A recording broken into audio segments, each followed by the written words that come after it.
श्री सद्गुरु महाराज की जय।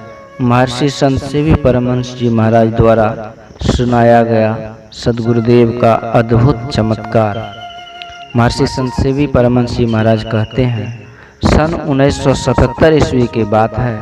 4 अक्टूबर की संध्या हम लोग परम पूज्य गुरुदेव के साथ भागलपुर से प्रस्थान कर ट्रेन से 5 अक्टूबर के प्रातः काल हावड़ा स्टेशन पहुँचे। श्रीमती शीला देवी चमड़िया तथा कोलकाता के सत्संगीगण बड़े ही हर्ष और प्रेम के साथ अभिनंदन करने स्टेशन पहुँचे थे। वहाँ से हम लोगों को श्रीमती शीला देवी के लेक रोड स्थित निवास पर सादर ले जाया गया। 8 अक्टूबर तक हम लोगों का वहाँ रहने का कार्यक्रम था। 9 अक्टूबर को हम लोगों की यात्रा पंजाब के लिए होने वाली थी। कोलकाता में प्रतिदिन प्रातः सायं सत्संग होता रहा, जिसमें बहुत से धर्म प्रेमी भक्तगण उपस्थित होते रहे। 7 अक्टूबर की बात है। हमारे त्रिकालदर्शी गुरुदेव ने अपने शयन कक्ष में विराजमान थे।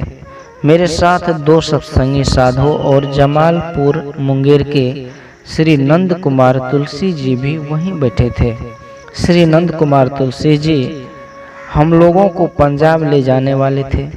अचानक पूज्य गुरुदेव ने कहने की कृपा की, यहाँ से 9 अक्टूबर की जो हमारी यात्रा पंजाब के लिए होने वाली है, उस दिन तो रविवार है और पंजाब पश्चिम की ओर पड़ता है, इसलिए उस ओर की यात्रा उस दिन नहीं बनती है। मैंने नम्रतापूर्वक निवेदन किया, गुरुदेव उस दिन हम लोगों के साथ बहुत लोग पंजाब जाने वाले हैं और वातानुकूलित एक्सप्रेस डिलक्स ट्रेन में रिजर्वेशन भी हो चुका है। यदि रिजर्वेशन रद्द करवा दिया गया तो पुनः बनवाने में बड़ी कठिनाई होगी, इसलिए यात्रा स्थगित न की जाए। गुरुदेव की कृपा से यात्रा ठीक ही रहेगी। कुछ देर तक मौन रहकर गुरुदेव गंभीरता पूर्वक बोले, अच्छा चलिए, जो स्वर चले ताहि पग दीजिए, एक टक्कर कालहू से लीजिए। इतना कहकर गुरुदेव विश्राम करने लगे। 9 अक्टूबर की सुबह डिलक्स ट्रेन हावड़ा से अमृतसर के लिए रवाना हुई। पूज्य गुरुदेव के साथ हम लोगों की पंजाब की यात्रा प्रारंभ हुई।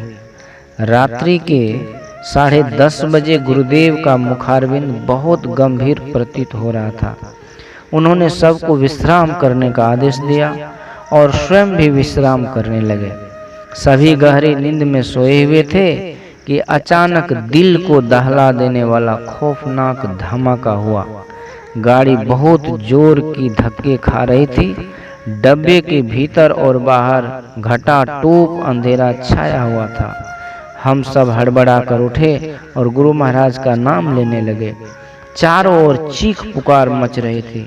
टॉर्च जलाकर देखा गया तो गुरुदेव अपनी सीट से लुढ़क गए थे।